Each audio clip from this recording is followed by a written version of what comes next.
Twitter versus Threads, the battle of the morons. Right. So Threads, for those of you who don't know, is a Twitter-like platform that Facebook put out that's linked to your Instagram ID, and Twitter, of course, is Twitter. And everyone's losing their minds, right? Because Threads has got like millions and millions of sign-ups in like a couple of days, and Twitter's total user base is like 350 million. Number one point, man, Threads hasn't really got to do anything. Like Instagram and Facebook have over a billion, 2 billion users. So if you just launch something that is automatically attached to your Instagram, you are already way beyond Twitter's user base on launch. Whether people activate it or not, that's just a formality, but let's be honest here, it's gonna be huge. Why it's a battle of the morons is actually more interesting. And this also is something that YouTube and all of these TikTok, Facebook, Instagram, all these to Reddit, all of these have in common is they're centralized platforms. So here's what's up.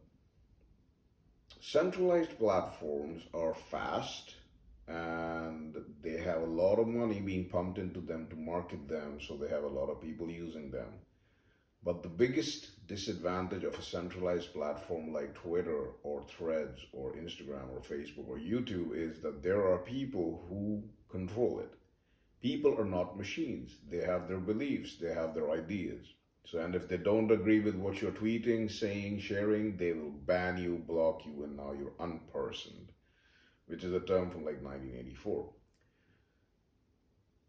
So, if you go way back to why Threads started, we have to go back to what happened with Twitter.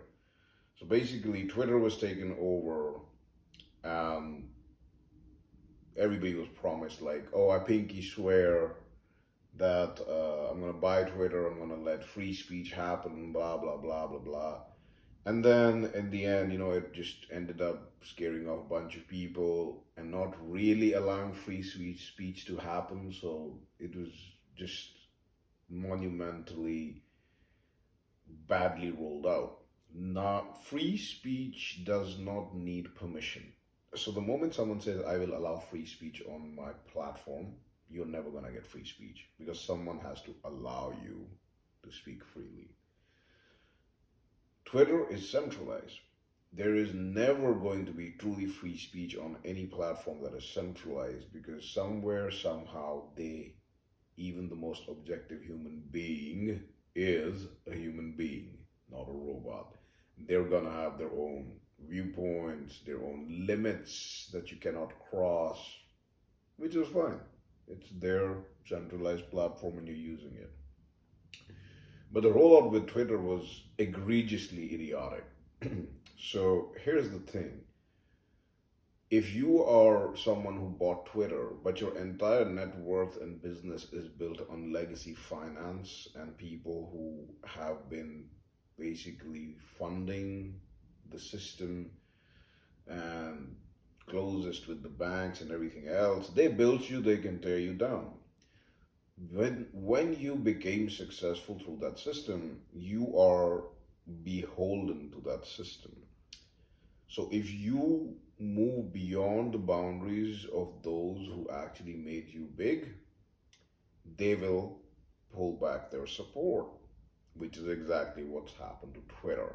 The people who made Twitter famous, massively censoring whatever they disagreed with, which is pretty much par for the course for any centralized system. They sold Twitter off and you got a little bit of a freedom of speech, but only to a limit. Like, I'll have freedom of speech until it hurts my feelings as the owner of Twitter. That's not free speech, man. You can't pick and choose. And in this category, I'll also put like Gab, solution like that. Again, it's centralized, dude. A centralized solution There's a human being or human beings behind it. We are not objective. We are not robots. We all have our opinions and beliefs and points. And we can also be threatened. We can also be blocked, banned, or funding can be cut off. There's a lot of things that can happen. So, anyway, after Twitter was burned by letting go of the people who were using it, but failing to attract the new people because now you're putting restrictions on the new people who really want freedom of speech. Facebook came up with Threads, and this is not a solution for people who want freedom of speech. By the way, this is a solution funded by the same people who dislike the current owners of Twitter. And this is basically a room for people who were basically uh, the massive user base of Twitter, bots. No, I'm kidding. The massive user base of Twitter was basically people on the left. They have been leaving Twitter because now that the owner is not a leftist anymore, as crowds and mobs will do, they move away from the place they aren't feeling welcome and which is not bowing to their demands. So, in steps Facebook, Instagram, this is like the mecca of people on the left.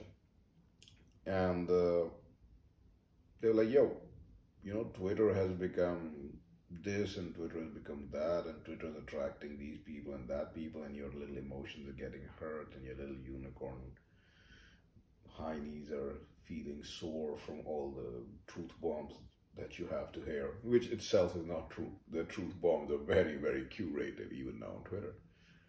So Facebook was like, here you go, here's threads. You can be as controlling as you want in the echo chamber that you want and the echo chamber that you desire. Great. People who use Instagram and Facebook without getting banned, which is the majority of the people, because they have no energy or willpower to think about reality. They just accept whatever social media, internet, TV tells them. They were like homeless sheep. Now these homeless sheep, they found a new home and they are mass migrating to Threads. Also, just think about it. Even if they're not mass migrating, Facebook owns Facebook, Instagram. It's got the same kind of partnerships with YouTube, TikTok, all of these, and all of their competition is for your attention. So if they can get Twitter out of the equation, they just freed up 350 million people and bots to actually uh, come to their platform. So Threads isn't special. Wade might use it, might not, being fully aware of what it's for. But the entire concept of this new social media microblogging platform is literally just a bunch of people who are monopolizing this centralized microblogging platform called Twitter. Now they've been kicked out, or they're not even been kicked out, they just can't handle uncomfortable truths. Like, the only diversity that they don't like is the one that matters, which is diversity of opinion, right? Because when you have diversity of opinion, you can't just say random stuff and shout, mean names at people who disagree with you. You actually have to think and counter convincingly why an opinion that is diverse from your opinion is invalid or valid. Because personal attacks and all that, it works with the people who have already made up their mind, but it doesn't really work with people who can critically think. So, because of Twitter's massive half-assed attempts for free speech, it not only alienated those who are utterly anti-free speech, but it also alienated those who are very pro-free speech. And it created a perfect storm that led to a lot of these people leaving it for any other alternative that could happen. And there have been a couple of alternatives that are coming up. So after all of this drama, and understand that Twitter threads, they're both going to control what you say. You have no control over what you say. They have control over what you say on their platforms, including YouTube. So after all this drama, you might be asking, are there any decentralized alternatives to this where I can say whatever the hell I want and no one can stop me? Yes, there are. And the best one is called Nostr, Nostr. It's completely decentralized. No one can censor you, no one can block you, no one can tell you what to say or what not to say. And you can choose whom you follow, you can choose what content you see. And the best thing is, everything that you post is because you chose to post it. Now, the power of decentralization remains in the ability to be truly free. If you want to post absolutely awesome stuff there, you can do it. If you want to post absolutely wild stuff there, you can do it. What we're seeing so far is that most people are pretty normal. They post pretty normal, boring stuff like had breakfast, what a good day, awesome morning, blah blah. I'm pretty sure it's nice stuff. It's just boring for me. But the result of these feuds and the result of unpersoning and banning everyone slowly is going to be a movement towards decentralized social media and decentralized world. Because the benefits of centralization are very simple. It's fast, it's convenient, but convenience is the enemy of freedom. And quick is the enemy of secure. So everybody at some point or the other will reach a stage where what they say online might get them banned and blocked or their account suspended. When you reach there, you're basically cut off, your voice is cut off, right? It's like if someone is trying to speak and you put them on mute, or they're trying to speak but no one can hear them. That's why these platforms come in. And the thing about these platforms is they allow everyone to speak, which centralized platforms do not. And here's a very simple experiment for you guys. At least it is for Wade. I don't know if it is for you, but it's simple for Wade. Think about what your parents could easily say 30 or 40 years ago, and think if you can say that on the centralized social media you're using.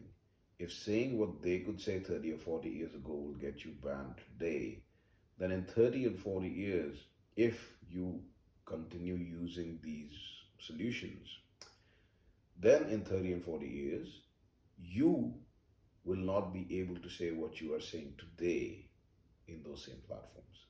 This banning thing isn't sudden.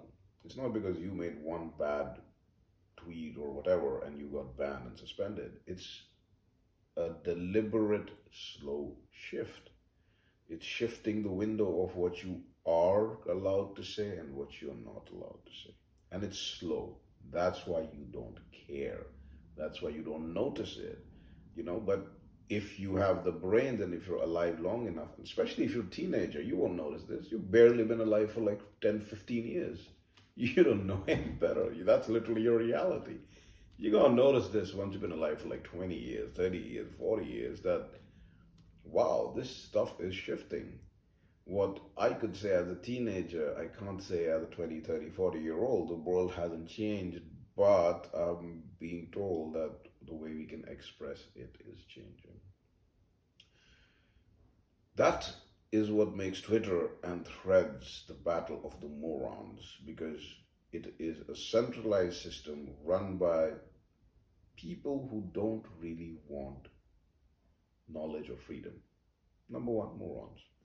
It is used by morons who don't want to be able to say whatever they feel because they are too scared. So they will accept whatever they are told to say and stop saying what they are not told not to say.